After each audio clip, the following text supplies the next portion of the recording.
Hello दोस्तों, कैसे हैं आप सभी। तो मैं प्रियांशी आज ड्यूका की तरफ से आपके लिए लेकर आई हूँ कुछ ऐसे 5 इम्पोर्टेंट क्वेश्चंस जो आपके बोर्ड एग्जाम्स के लिए इम्पोर्टेंट भी हैं और ये वो क्वेश्चंस हैं जो आपके most of the times repeat भी होते हैं और ये इजी भी क्वेश्चंस हैं जो आपने चैप्टर्स में ही किए हुए हैं। तो देखिए करते हैं स्टार्ट, क्योंकि आपके एग्जाम्स आने वाले हैं और आपकी प्रिपरेशन क्या है वो यहाँ से यहाँ तो पहुंच ही गई होगी, बट आप लोगों को कुछ ऐसे इंपॉर्टेंट क्वेश्चंस के बारे में पता होना चाहिए कि हाँ ये क्वेश्चंस आ सकते हैं, इनके आने के पूरे 99% चांसेस होते हैं। तो मैं आपको वो क्वेश्चंस कराने वाली हूँ, गिनती की सिर्फ 5 क्वेश्चंस मैं आपको बता रही हूँ। 5 क्वेश्चंस मैं आपको ऐसे बताती जाऊंगी जिसमें आपको प्रैक्टिस करनी है उन क्वेश्चंस की, हर एक चैप्टर से उठा के। तो देखिए फर्स्ट क्वेश्चन जो आपको यहाँ दिखाई दे रहा है वो क्वेश्चन क्या है। Prove that 2 plus root 3 upon my 5 is an irrational number given that root 3 is an irrational number। तो सिंपल सा क्वेश्चन है, ये आपके फर्स्ट चैप्टर का ही क्वेश्चन है। जो फर्स्ट चैप्टर है आपका रियल नंबर्स, उसी का क्वेश्चन है। और ये क्वेश्चन इतना इजी क्वेश्चन है, ये मोस्ट ऑफ द टाइम्स आपके एग्जाम्स में देखा जाता है। क्वेश्चन 2 मार्क्स में या 3 मार्क्स में या 1 मार्क्स में भी पूछा जा सकता है आपसे। तो ये जो एक पैटर्न है कि कैसे रूट्स की वैल्यूज को इरेशनल में प्रूव करना, ये आपने ऑलरेडी सीखा हुआ है। तो मैं आपको एक जरा सी हिंट दे दूं इसको करने की सॉल्व, कि क्या रूट 3 इसमें इरेशनल नंबर होगा कि नहीं। अगर जिन्हें आपको ये नहीं आता है तो आप बहुत पीछे हैं, बहुत पीछे इन द सेंस कि प्रैक्टिस नहीं कर रखी, आते हुए क्वेश्चंस भी आपने उनकी प्रैक्टिस नहीं कर रखी। तो प्रैक्टिस पे ध्यान दीजिए और फोकस करिए। हर एक क्वेश्चन, हर एक चैप्टर उठाओ और जो इम्पोर्टेंट है उनको 2 बार करो, 3 बार प्रैक्टिस करो उनकी, ठीक है। देखो सिंपल सा क्वेश्चन है, अगर मैं नॉर्मली इसको सॉल्व करेंगे तो ये था 2√3/5। ये इस वैल्यू को मुझे क्या इरेशनल दिखाना है। हम इस क्वेश्चन में क्या करते हैं, एज्यूम करके चलते हैं। आपको भी पता है कि यहाँ पे इन क्वेश्चंस को हम एज्यूम करते हैं क्योंकि ये एक एक गलत स्टेटमेंट है, उसको हमें ऐसे प्रूव करना होता है। तो इस स्टेटमेंट को हमें एज्यूम जो एग्जेम्पशंस लिए वो क्या सही एग्जेम्पशंस निकलेंगी या रॉन्ग एग्जेम्पशंस निकलेंगी, ये चीज आपको पता होनी चाहिए। तो सिंपल सी बात है, ये किसकी फॉर्म में है, P/Q की। मैं इसको P/Q के इक्वल में लिखूंगी और ये जो फॉर्म P/Q की फॉर्म में लिखा हुआ है, ये पोर्शन, ये जो नंबर है, ये P/Q की फॉर्म में है। क्या मैं √3 की बात कर रही हूँ। इस पूरे इक्वेशन में पूछा गया कि √3 आपका इरेशनल नंबर है या नहीं है, गिवन दैट क्या इरेशनल नंबर है।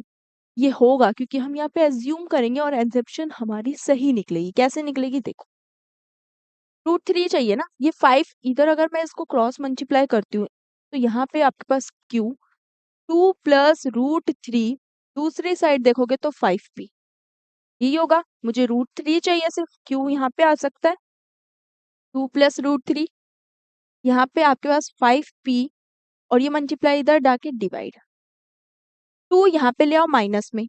तो आपका जो पैटर्न बनेगा वो बनेगा 2 प्लस ओनली देखो √3 इक्वल्स टू 5P-2 अपॉन में Q। अब आप खुद देखो, √3 एक इरेशनल नंबर है और 5P-2 अपॉन Q एक रैशनल नंबर है क्योंकि वो P/Q की फॉर्म में आया है।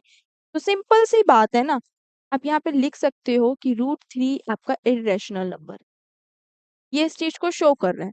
और ये जो है ये रैशनल को शो कर रहा है। ये रैशनल को शो क्यों कर रहा है, क्योंकि ये P/Q की फॉर्म में है और यहाँ पे ये पोर्शन आपका इरेशनल इसलिए शो हो रहा है क्योंकि ये आपका √3 जो हमने एग्जेप्शंस ली थी वो हमारी सही निकली। तो इस वजह से √3 इरेशनल प्रूफ होता है। तो ये क्वेश्चन आप खुद प्रैक्टिस कर ही लेंगे, इंपॉर्टेंट है। इस टाइप के क्वेश्चन आने ही वाले हैं आपके एग्जाम में और ये क्वेश्चन तो इंपॉर्टेंट है ही है। देखिए जैसे नेक्स्ट क्वेश्चन है, ये क्वेश्चन आपका ट्राइंगल चैप्टर का है। दिखाई दे रहा है आपको, ट्राइंगल चैप्टर का ये क्वेश्चन इंपॉर्टेंट है। क्या कह रहा है question, if side A B B C and median, आपको साइड दे रखी है ए बी और B C and median A D of triangle A B are proportional to the corresponding sides P Q Q R and median P. आपको simple सा question समझो पहले। Question में बोला गया कि दो ट्राइंगल दे रखे हैं A B C and the P Q R, और उन दोनों ट्राइंगल में आपको मीडियन दे रखा है। वो मीडियन क्या दे रखा है, कि फर्स्ट वाले ट्राइंगल में जो मीडियन की वैल्यू दे रखी है वो वैल्यू आपको क्या दे रखी है दोस्तों, एडी, और द सेकेंड अनदर जो उसके कॉरस्पॉन्डिंग है उसका सिमिलर पार्ट है, वहां पे आपको जो दे रखा है वो क्या दे रखा है, पी। ये दो मीडियन हो गए। ओके, तो ये इंफॉर्मेशन जो दे रखी है उसके हेल्प से हमें क्वेश्चन में जो शो करना है, प्रूफ करना है, वो करना है कि दोनों ट्राइंगल एक दूसरे के कॉन्ग्रुएंस है, एक दूसरे के सिमिलर। कैसे करेंगे? ट्राइंगल चैप्टर पढ़ा था, उसमें आपने सीखा होगा कि कैसे हम कॉन्ग्रुएंस प्रूफ करते हैं। कैसे, यहाँ देखिए, मैं सबसे पहले दो ट्राइंगल बनाऊंगी सिंपल से। मैंने ये दो ट्राइंगल ड्रॉ करने हैं।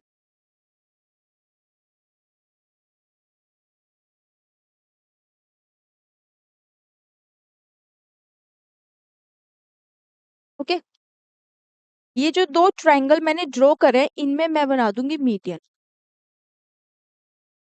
नाम दे दो इन दोनों ट्राइंगल का, इसका नाम दे दिया ए बी सी, ये पी क्यू एंड आर, ये एम है, ये डी है, ये ए डी और पी एम इसका मीडियन है। ये पार्ट आपको गिवन था इसमें जो हमने कर लिए। आपको सिर्फ लिखना है, सॉल्व करना है, इन दोनों ट्राइंगल को सिमिलर दिखाना है, कॉन्ग्रुएंस दिखाना है। तो ये सिमिलैरिटीज यहाँ पे कैसे दिखाओगे, कैसे आपके पास कॉन्ग्रुएंसी आएगी, वो सिमिलैरिटी आपको दिखानी है। फर्स्ट ऑफ ऑल, जब हम इसकी बात कर रहे हैं, हमें पता है कि जो चीज गिवन है पहले हम वो लिख सकते हैं। गिवन की बात करें तो आपको बोला है कि ये प्रोपोर्शनल्स है, इनकी साइड्स आपस में जब प्रोपोर्शनल है, मींस प्रोपोर्शनल क्या होती है कि एक दूसरे से जैसे रेशो होता है, वैसे यहाँ पे ये प्रोपोर्शनल्स है कि ए बी अपॉन में दूसरे वाले ट्रायंगल के similar P Q, as it is B C, उधर की लाइन आपके पास क्यू आर, और फिर ए सी आपके पी आर। ये क्या है, गिवन है। ये साइड्स आपकी are in proportional, are in, आप लिख सकते हो कि ये प्रोपोर्शनल। जब ये साइड्स आपकी प्रोपोर्शनल में है तो आप नॉर्मल इसको रहने दे सकते हैं। और फिर दूसरी बात कि ये आपको गिवन था, प्रूव आपको जो करना है वो लिखो। हमारा फर्स्ट ऑफ ऑल जब भी ये क्वेश्चंस आते हैं तो वहां पे आपको क्या करना पड़ता है, पहले गिवन पोर्शन लिखना होता है, फिर प्रूव लिखना पड़ता है। तो यहाँ आपके पास आ जाएगा ट्राइंगल ए बी सी जो सिमिलर है ट्राइंगल पी क्यू आर की, ये चीज हमें शो करनी। तो मैं सबसे पहले मैं लूंगी ये ट्राइंगल। क्या कर दूंगी दोस्तों, मैं दो ट्राइंगल उठाती हूँ। फर्स्ट ऑफ ऑल मैं ट्राइंगल उठाती हूँ A B D and the second P. ये दो ट्राइंगल्स मैं यहाँ पे ले सकती हूँ। जब मैं ए बी डी और पी क्यू एम ले रही हूँ, आपको पता है कि जो आपकी ये लाइन है, ये जो बी सी लाइन है और जो ये क्यू आर है, आप देखोगे आपका जो ये बी सी और ये जो क्यू आर है, क्या मैं बीसी लाइन को इस ट्राइंगल एबीसी में जो बीसी बेस है इसको मैं बीडी प्लस सीडी नहीं लिख सकती? अगर मैं लिखूंगी बीडी प्लस डीसी या सीडी, और सिमिलरली क्यू आर के लिए, फॉर क्यू आर के लिए जब मैं बात करूं तो Q M plus M R लिख लू, Q M plus M R. आपको पता है ये पोर्शन, ये पोर्शन दोनों आपस में बराबर है। क्यों बराबर है? क्योंकि जो इनका मीडियन है वो उस लाइन को दो ऐसे इक्वल पार्ट्स में डिवाइड कर रहा है, तो बी डी सी डी के इक्वल हो जाएगा इस रीजन से। और वही दूसरी side P Q R triangle में देखें तो जो पी एम है वो भी इनका मीडियन है, तो इनको दो इक्वल पार्ट्स में डिवाइड कर रहा है। तो बी डी और डी सी, क्या बी डी डी सी के इक्वल है? तो मैं यहाँ पॉइंट लिख दूं, क्या लिख दूं बी डी की जगह? यहाँ भी बी डी लिख देती हूँ, प्लस यहाँ भी बी डी लिख देती हूँ। ओके, अब आपका यहाँ पे बी डी हो गया। फिर दूसरी उसमें यहाँ भी क्यू एम लिख देती हूँ, यहाँ भी क्यू एम लिख देती हूँ। जब मैं इसे सॉल्व करूंगी, देखो बी सी अपॉन में क्यू आर, मेरे पास टू बी डी आ गए, और वहीं पे टू कितने आ जाएंगे आपके पास, क्यू एम। टू से टू कैंसिल, तो इस पॉइंट से आपको क्या मिल गया कि B C upon Q R जो है वो इक्वल मिल गया बी डी अपॉन में क्यू एम। ये इसको फर्स्ट मान लो, चलो ये चीज मुझे यहाँ से पॉइंट मिल गया कि B C line B D के इक्वल है, बीसी लाइन इस बीडी के, और क्यू आर क्यू एम के प्रोपोर्शनली आ गए। यहाँ पे ठीक था, यहाँ तक था। अब क्या कर देंगे, अब उठाती हूं मैं ट्राइंगल, कौन से ट्राइंगल की बात करूंगी? In triangle A B D and triangle P Q M, ये दो ट्राइंगल लूंगी हाफ हाफ। आप देखो मैंने ए बी डी और पी क्यू एम ट्राइंगल उठ लिया, जिसमें ए बी आपका पी क्यू के प्रोपोर्शनल, ए बी अपॉन में पी क्यू। दूसरी साइड देखेंगे ए बी पी क्यू के हो गया, फिर similarly A B P Q के है तो ए डी पी एम के, A D upon P M.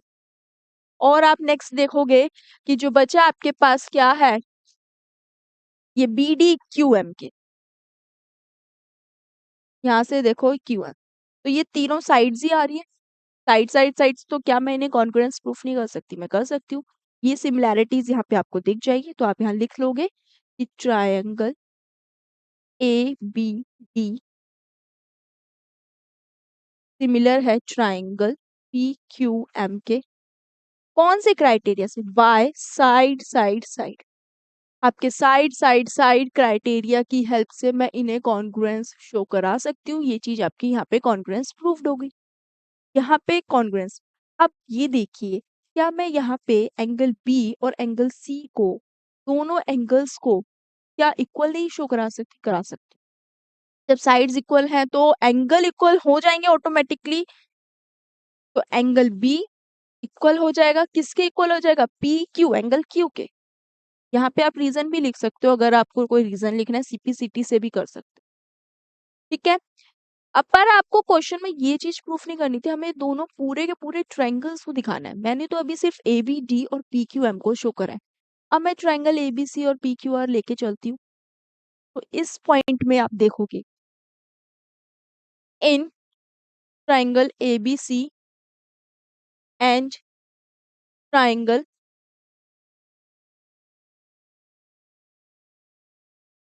P Q M, P Q R sorry, ठीक है। ये दोनों ट्रायंगल हमने ले लिया। अब इन दोनों ट्रायंगल में मैं कौन से ऐसे दो पॉइंट्स ले लूंगी जो मेरे लिए होंगे साइड?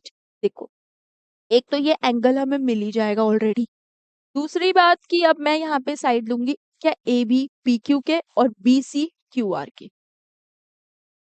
आप यहाँ लिख सकते हो A B upon P Q, और फिर उसके साथ जब A B line P Q line के, इसके पी क्यू के, और फिर दूसरी साइड देखोगे कौन सा लाइन देखी थी? बी सी, किसके? क्यू आर के।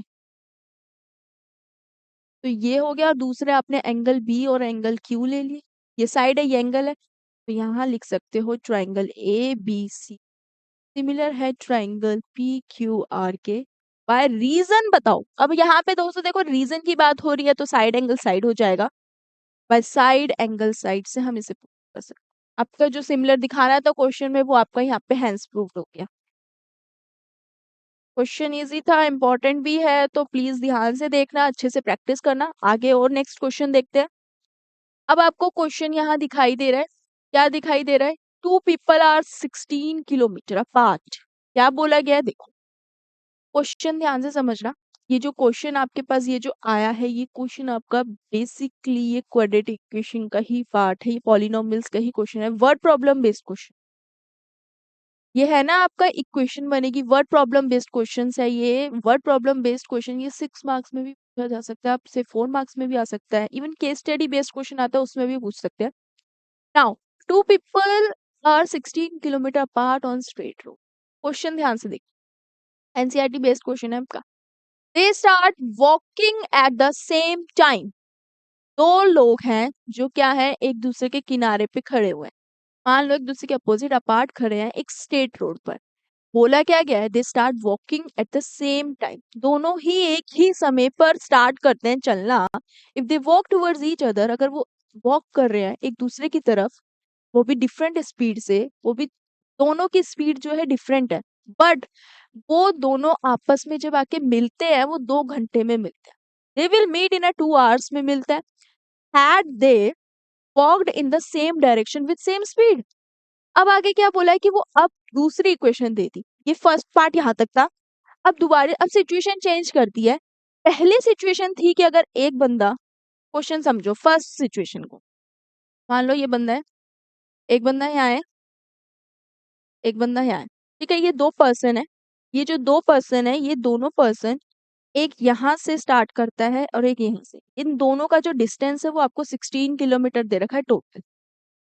अपार्ट 16 किलोमीटर की दूरी पे खड़े हैं दोनों। अब ये दोनों ही वॉक स्टार्ट करते हैं और सेम टाइम पे कितने आवर्स में ये अपना डिस्टेंस कवर अप करते हैं? इन 2 आवर्स में। बोला क्या गया? इन 2 आवर्स में ये अपना पोर्शन कंप्लीट करते हैं, अपना ये डिस्टेंस कवर अप करते हैं। कितनी स्पीड से करेंगे? वो स्पीड हमने जस्ट फॉर ए इसका नाम दे दिया ए, इसका नाम दे दिया बी, ठीक है। अब इस ए का जो नाम था उसने कितना करा? इसको एक्स किलोमीटर मान दिया पर आवर के हिसाब से, पर घंटे के हिसाब से इसकी स्पीड जो है एक्स है। बट इस पर्सन की जो स्पीड है वो वाई किलोमीटर मान लेते हैं पर घंटे के हिसाब से, ठीक है। डिस्टेंस 16 करते हैं, ये दोनों आके मिल जाते हैं एक पॉइंट पर। ये जिस पॉइंट पे आके मिल रहे हैं उसका नाम दे दिया मैंने सी, ठीक है। दोनों एक दूसरे की तरफ आ रहे हैं, ये इस तरफ आ रहा है, ये इस तरफ आ रहा है, टुवर्ड्स ईच अदर आके मिलते हैं। तो ये जो ए अपना कवर अप करता है, अगर इसका जो डिस्टेंस है उसको मैं ए मान लेती हूँ और वही दूसरी साइड को ए मान लिया, तो फिर ये पूरे में से 16 में से ए पोर्शन निकल जाएगा, तो ये कितना आ जाएगा? 16 माइनस ए। देखो फर्स्ट पार्ट आपका यही तक था। इसके अकॉर्डिंग मुझे इक्वेशन बनानी है। As it is similar second वाला पार्ट दे रखा है, बोला है सेकंड वाले पार्ट में had they walked in the same direction। क्या बोला गया? ध्यान से देखो, क्वेश्चन में बोला गया कि अब वो एक ही डायरेक्शन में दोनों मूव कर रहे हैं, एक ही डायरेक्शन में जा रहे हैं, वो भी सेम स्पीड एज बिफोर, जैसे उनकी पहले की स्पीड थी दोनों की अब भी सेम है। बट यहाँ पे टाइम चेंज हो गया, 8 आवर्स हो गया। इन 2 आवर्स में कितना कन्वर्ट किया उसने? ये कवर अप किया। अब वहां 8 आवर्स हुआ है, पैटर्न वही है, सब कुछ वही है। तो मैं इसमें दोबारा जब मैं डायग्राम बनाऊंगी, अब ये एक और पर्सन फॉर एग्जाम्पल मान लो ये रहा, ठीक है। ये ए है, ये बी है। अब जब बी अपना डिस्टेंस कवर अप कर रहा है और ए अपना डिस्टेंस कवर अप कर रहा है, ये दोनों ही एक ही डायरेक्शन में जा रहे हैं। पूरा कितना है? 16 है। ए आपके पास कितना था? आपने ए माना था, तो यहाँ पे चलो इसको बी मान लोगे, तो ये 16 प्लस बी हो जाएगा। ये बी था, इसके लिए आपने बी डिस्टेंस माना, यहाँ से लेके यहाँ तक चल रहा है, वो भी वाई किलोमीटर पर आवर के हिसाब से। ये आपको एक्स किलोमीटर पर आवर के हिसाब से। और दोनों का जो टाइमिंग है वो 8 आवर्स के लिए है, कि वो 8 आवर्स में मिल रहे हैं आके। तो चल कितना स्पीड, स्पीड तो ये है, स्पीड टाइम 8 घंटे ले रहे हैं दोनों के दोनों कवर अप करने में, एक ही डायरेक्शन में जा रहे हैं। वो भी इसी तरफ जा रहा है और ये भी इसी तरफ। तो जो बी वाले ने अपना डिस्टेंस कवर अप किया है वो बी डिस्टेंस कवर अप करा है, क्योंकि मुझे नहीं पता, क्वेश्चन में बोला ही नहीं गया, वो हमें फाइंड करना है। तो हम एक्स मानते कुछ भी मानते, आपका बी लेके चल रहे हैं। अब पूरा डिस्टेंस कितना है? 16 किलोमीटर है। तो ए का कितना पोर्शन निकलेगा? जो ए के लिए हमने देखा वो कितना निकल जाएगा? 16 प्लस बी। क्यों ये 16 प्लस बी होगा? क्योंकि ये भी पोर्शन है और ये भी है, यहाँ पे आके स्टॉप कर दिया ना दोनों ने। तो बी ने तो इतना डिस्टेंस किया और इसने इतना किया, इसके लिए इक्वेशन बनेगी। दोनों केसेस की अलग इक्वेशन बनेगी और उस इक्वेशन की हेल्प से आपको एक्स एंड वाई की वैल्यू फाइंड करनी है। यहाँ पे आप कर लेंगे। फर्स्ट इक्वेशन देखते हैं पहले, आओ आपकी फर्स्ट इक्वेशन देखते हैं। डायरेक्ट बता रही हूँ, कुछ स्टेटमेंट्स आप खुद भी लिख लेंगे क्योंकि क्वेश्चन आप कर चुके हैं ऑलरेडी। तो देखिए यहाँ पे कितनी देर के एक्स किलोमीटर पर आवर के हिसाब से हुआ है। ओके, आपको पता है कि डिस्टेंस,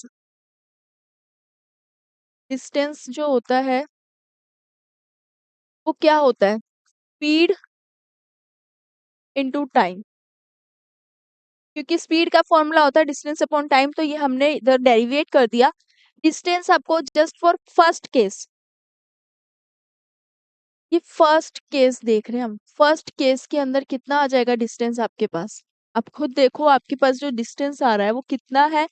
यहाँ पे आपने पूरा डेवलप किया है डिस्टेंस ए, हमने नहीं पता स्पीड आपकी कितनी है, एक्स है। उसके बाद टाइम आप कितना ले रहे हो? आप 2 आवर्स ले रहे हो, तो ए की वैल्यू आपको यहाँ से 2x milli.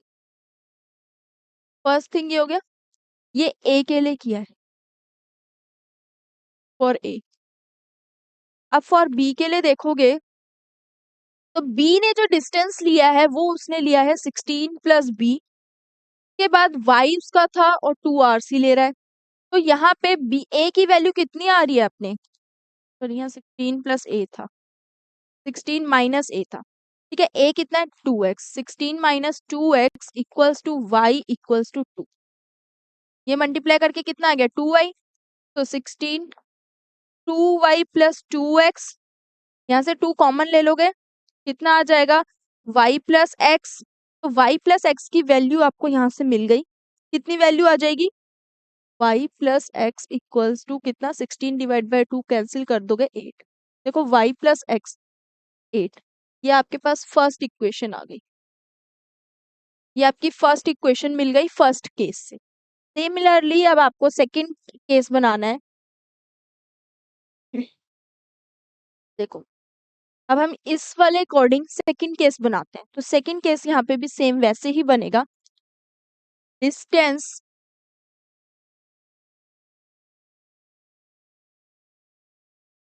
Distance equals to speed into time, यही चीज आएगी आपकी, distance equals to speed upon time आएगा। और सेकंड केस में देखेंगे, पहले ए के लिए देख लेते हैं। तो ए के लिए क्या देखोगे, जो डिस्टेंस उसने कवर अप किया है, ए ने करा है 16 प्लस बी, हम यहाँ पे लेके चलते हैं 16 प्लस बी ले लिया हमने। स्पीड आपकी यहाँ पे एक्स ही है पर घंटे के हिसाब से, और टाइम आपने 8 आवर्स लिया, तो 16 plus B equals to 8x हो गया। अब आप खुद देखो, ये आपके पास एक इक्वेशन आई है, क्या b की वैल्यू कुछ निकली है यहाँ से, नहीं, और आपने कुछ भी देखा ऐसा पॉइंट नहीं। तो यहाँ आप लिख सकते हो, क्या लिखोगे b की वैल्यू, ठीक है। ये आपके पास कोई भी इक्वेशन नहीं निकली, ठीक है, तो इतना ही रहने देते हैं। आगे देखो, यहाँ से मैं इक्वेशन निकालूंगी, और b के लिए देखो अब b ने कितना डिस्टेंस कवर अप किया था, वो उसने b ही लिया था और कुछ भी नहीं किया था। b इक्वल्स टू कितना आ जाएगा आपके पास, y था इनटू में कितना आ गया 8 आ गया, तो b की वैल्यू आपको मिल गई 8y। अब जब b की वैल्यू आपके पास 8y आ रही है, तो इस वैल्यू को मैं क्या यहाँ पुट नहीं कर सकती, कर सकती हूँ। मैं इस वैल्यू को यहाँ पुट कर दूंगी, b की value 16 plus 8y equals to 8x। इसकी हेल्प से आपको y माइनस एक्स मिल जाएगा, ये माइनस हो जाएगा, 8x माइनस 8y, 8 कॉमन लिया, x माइनस y आ गया 16, 16 divide by 8 equals to x minus y, cancel कर दोगे तो 2 equals to x minus y. X second equation देखो, फर्स्ट इक्वेशन वहां मिली थी, सेकेंड इक्वेशन यहाँ मिल गई। अब सॉल्व कर दो फर्स्ट एंड सेकेंड को, सॉल्व फर्स्ट एंड सेकेंड। एक आ रही है आपके पास y, कितनी आई थी आपके पास y plus x equals to 8, और दूसरी इक्वेशन आपके पास आ रही है एक x minus y, x minus y ना, तो माइनस वाई का है, तो y माइनस एक्स लिख दो, चाहे वो 2 है, ये कैंसिल हो गया, y इक्वल्स टू कितना आ जाएगा 6। और कुछ आया, कोई सिली मिस्टेक कुछ भी, 8 के टेबल में 2 हो गया, नॉर्मल ही था, ठीक है। यहाँ पे और कुछ भी नहीं दे रखा, यहाँ आपको मिल गई 6। y की वैल्यू कितनी आ गई दोस्तों, 6 आ गई, वो भी आपके पास यहाँ पे किलोमीटर। y मिल गया, अब y किसी में भी पुट कर दो, y plus x equals to 8, तो x की वैल्यू कितनी आ जाएगी 8, माइनस का y हो जाएगा 8 माइनस 6, एक्स की वैल्यू हो गई। देखो आपको दोनों वैल्यूज मिल गई किलोमीटर के हिसाब से, ये आपका आंसर निकल गया, स्पीड निकल गई। ये क्वेश्चन इंपॉर्टेंट भी था, और इस टाइप्स के क्वेश्चन सारे जितने भी होंगे इंपॉर्टेंट है, बट ये क्वेश्चन आपके लिए इंपॉर्टेंट। आगे देखते हैं आपका नेक्स्ट क्वेश्चन नंबर 4। ये देखो क्वेश्चन नंबर 4 है आपका एपी चैप्टर का, क्वेश्चन बहुत इंटरेस्टिंग भी है, अच्छा। तो now the question, ratio of 11th term to the 18th term of an AP, क्या बोला गया है, रेशियो दे रखी है 11 term to the 18th term of AP, AP की आपको रेशियो गिवन है, क्या रेशियो गिवन है,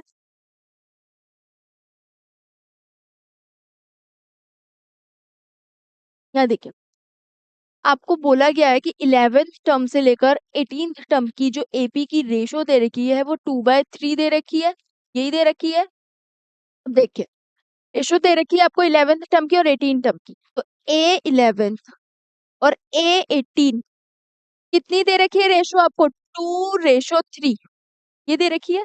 रेशो मतलब डिवाइड की फॉर्म में ही लिखा हुआ है, 2/3 में लिखा हुआ है। अब हम इसको लिख सकते हैं, A11 को हमने सीखा था कि जब भी कोई एक टर्म दे रखी है उससे एक कम कर देते हैं, मीन्स A+10D। आप इसे लिखोगे तो लिख सकते हो A+10D divided by A+17D equals to 2/3। Cross multiply कर दोगे तो कितना ही आ जाएगा आपके पास? दूसरी साइड 2A+17D, राइट। ये 3A+30D, इस साइड देखोगे तो 2A प्लस ये 34D। ठीक है, अब यहाँ पे एक जो A वाले सिमिलर है उनको एक साथ सॉल्व कर लेते हैं और दूसरी साइड D वाले को कर लेते हैं। 3A minus 2A equals to 34D minus 30D। यहाँ बच गया आपके पास 4D और ये बच गया A। देखो A की वैल्यू तो मिल गई आपको यहाँ से 4D। आगे क्वेश्चन में बोला गया है कि आपकी जो रेशो निकालनी है आपको 5th टर्म से लेके 21st टर्म तक आपको वैल्यू फाइंड करनी है। Also find the ratio of, ठीक है दोस्तों, तो ए की वैल्यू आपको मिल गई 40। यहाँ पे पॉइंट मिल गया कि ए की वैल्यू मिल गई है। अब हमें वो कहाँ यूज करेंगे आगे देखिए। अब आपको जो क्वेश्चन दिया हुआ है ना उसे ध्यान से देखो, बोला है कि फाइंड द रेशियो निकालो 5th टर्म से लेके 21st टर्म तक। ठीक है, also find the ratio of the sum of first 5th term to the sum of first 21 term, ये भी बोला गया है। तो पहले मैं निकालूंगी A5 अपॉन में A21। A5 और A21 इसको कैसे लिख सकते हैं? A+4D। दूसरी साइड यहाँ पे मैं लिख सकती हूँ A+20D। ये चीज लिख दी। अब जब मैं ये पॉइंट लिख ही रही हूँ, ठीक है, ये पॉइंट लिख दिया, आपको पता है आपने यहाँ पे क्या कर दिया? A की वैल्यू लिखी है 4D, यहाँ मैं पुट कर दूं क्योंकि हमें पता है A जो है वो 4D है ऑलरेडी। इस वैल्यू को यहाँ पुट कर दूंगी तो ये 4D plus 4D divided by 4D plus 20D। देखो ये निकल रहा है A5 अपॉन A21 की रेशो की बात कर रहे हैं। यहाँ पे आपके पास आ जाएगा 8D, नीचे आपके पास आ जाएगा 24D, D से D कैंसिल और ये कैंसिल कर जाएंगे 1/3। आपको A5 का रेशो A21 से रेशो मिल गया 1:3।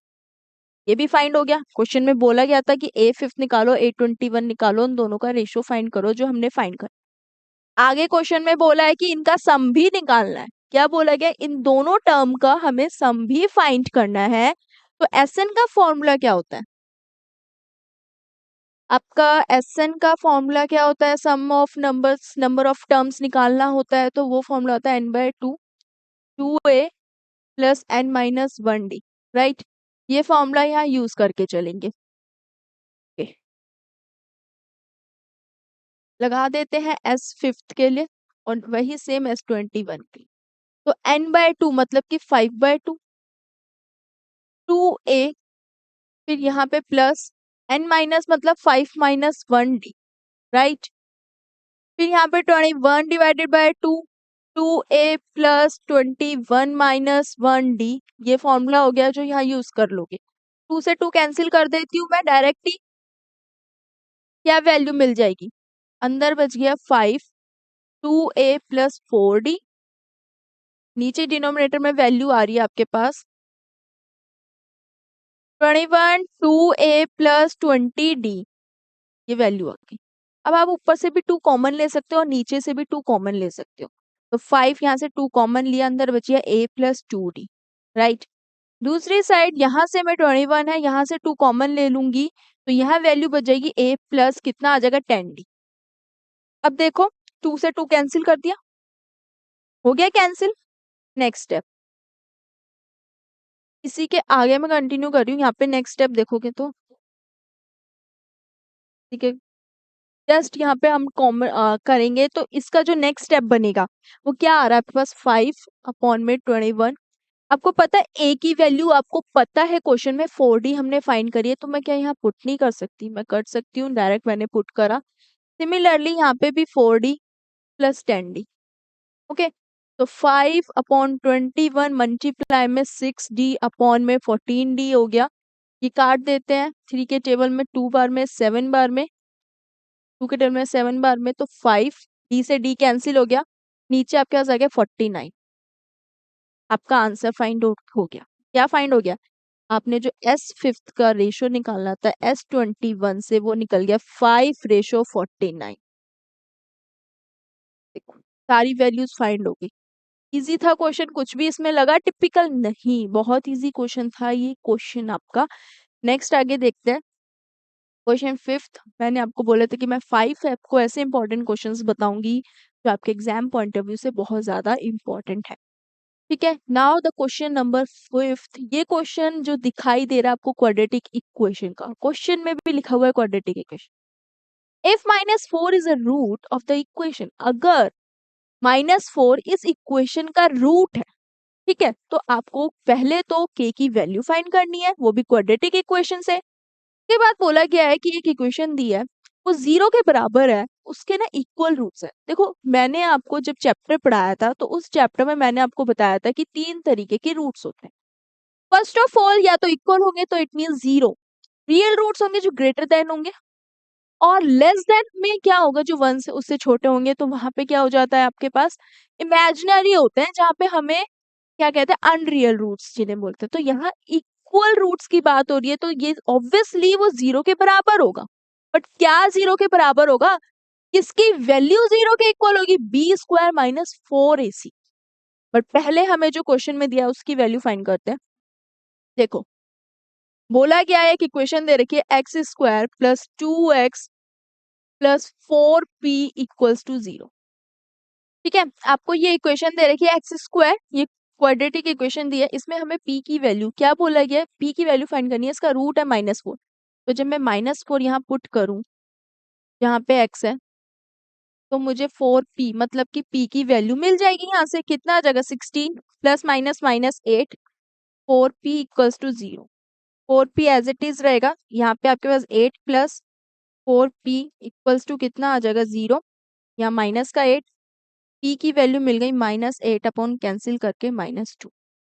देखो p आपके पास आ रहा है -2, मिल गई वैल्यू। अब इस -2 जो यहाँ पे इक्वेशन दिया उसमें पुट कर दो। क्या इक्वेशन दी है, x² + px, x² + px, यही दे रखा है। ब्रैकेट में वैल्यू दे रखी है 1 + 3 के,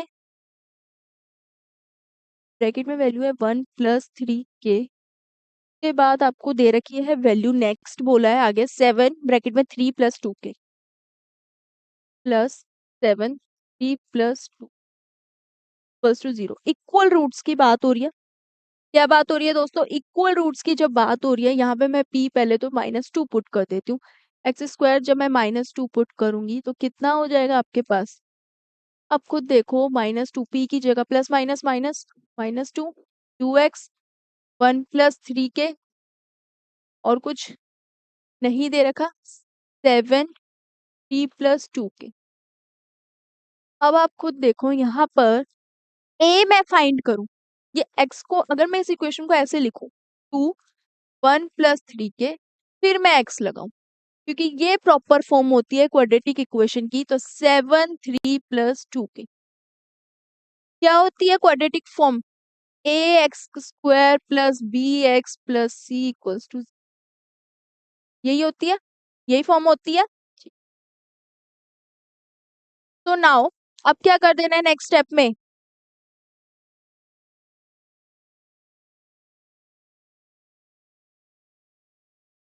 देखो नेक्स्ट स्टेप में अब कुछ नहीं करना आपको, आपको a टर्म है जो 1 है, यहाँ से चेक करो कि b कितना है आपके पास, 2 1 + 3 के, और c कितना है आपके पास, 7 ब्रैकेट में 3 + 2।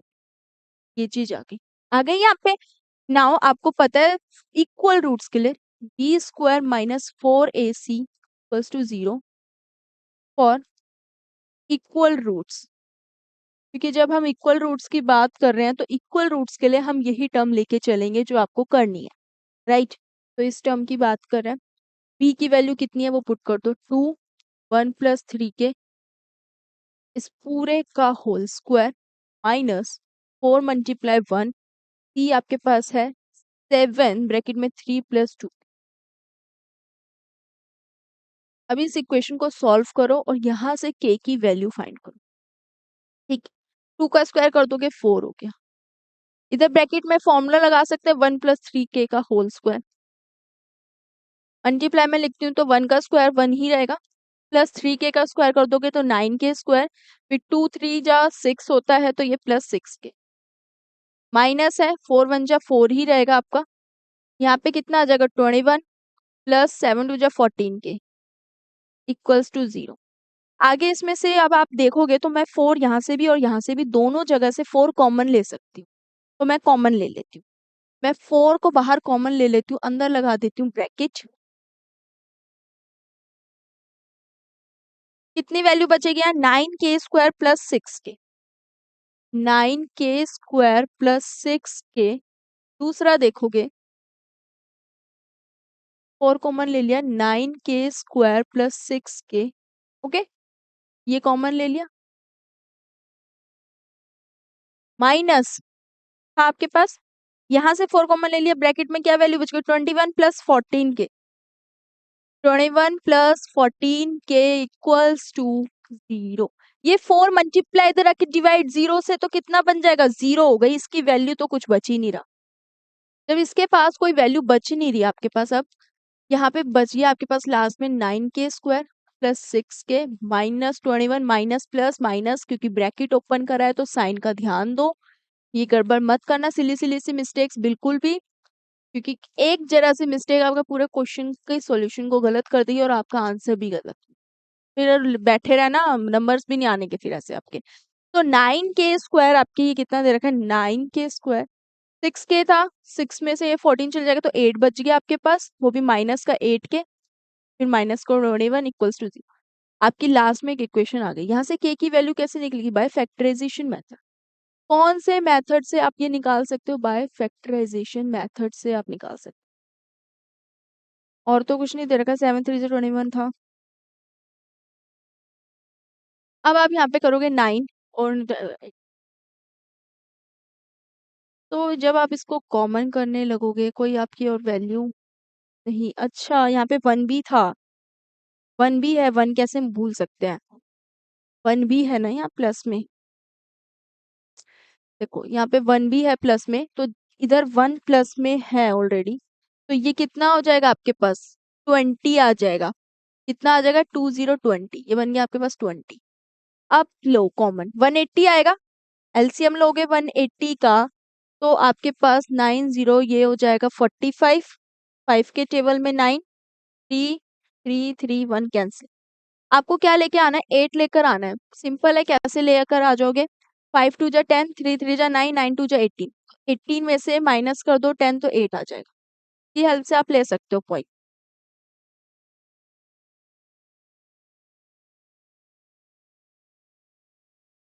यहाँ पे लिख दो 9k स्क्वायर माइनस का 18k, ठीक है, प्लस का 10k माइनस का 20 तो यहाँ से वैल्यू 9k कॉमन लिया, अंदर बच गया k माइनस 2, यहाँ से 10 कॉमन ले लिया तो k माइनस 2 इक्वल्स टू 0।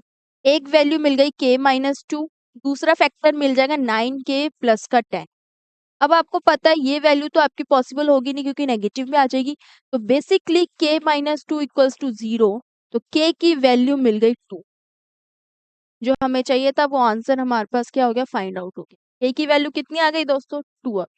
मैंने आपको पांचों क्वेश्चंस बताए और पांचों क्वेश्चंस बहुत इंपॉर्टेंट है, आने वाले पार्ट्स में मैं और आपको क्वेश्चंस बताऊंगी, जब तक के लिए आपको इनकी अच्छे से प्रैक्टिस करनी है, आपके एग्जाम आपके बोर्ड एग्जाम के लिए बहुत ज्यादा इंपॉर्टेंट। ठीक है दोस्तों, तो अच्छे से प्रैक्टिस करो, all the best, thank you so much. मैं आपको मिलूंगी अब नेक्स्ट पार्ट में जहाँ पे हम और भी ऐसे क्वेश्चंस आपके लिए लेकर आऊंगी।